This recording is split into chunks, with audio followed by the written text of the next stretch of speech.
زعفران کا پودا خزاں کے موسم کے وسط میں پھول دینا شروع کرتا ہے اور اس کے بعد 3 مہینوں تک اس کے رشد کا سلسلہ جاری رہتا ہے۔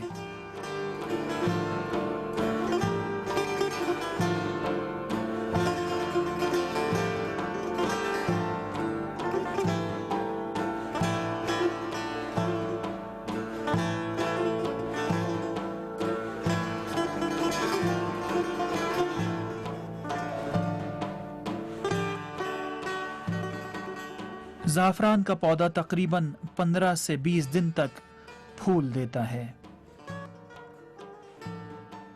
مٹی کی سالانہ زرخیزی کا براہ راست تعلق اس بات سے ہے کہ اس علاقے کی آب و ہوا نے اس عمل میں کتنا کردار ادا کیا ہے۔ زعفران کے اسٹیمنٹس غنچوں میں چھپے ہوئے ہوتے ہیں اور دھوپ کی تمازت سے زعفران کی پتیاں ان اسٹیمنٹس کی حفاظت نہیں کر پاتی اور پھر وہ سوکھ کر گر جاتی ہیں۔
جب زعفران کے پھول چننے کا وقت آتا ہے تو انہی اسٹیمنٹس کو پھولوں سے جدا کیا جاتا ہے۔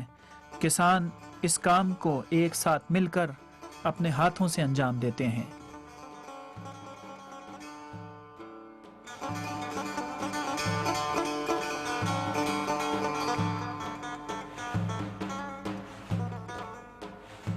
اسٹیمنٹس کی ہر شاخ 1 یا 2 سینٹی میٹر لمبی اور نرسنگے یا باجے کی شکل کی ہوتی ہے۔ جب اسٹیمنٹ سوکھ جاتا ہے تو 1 یا 2 سینٹی میٹر لمبا رہ جاتا ہے۔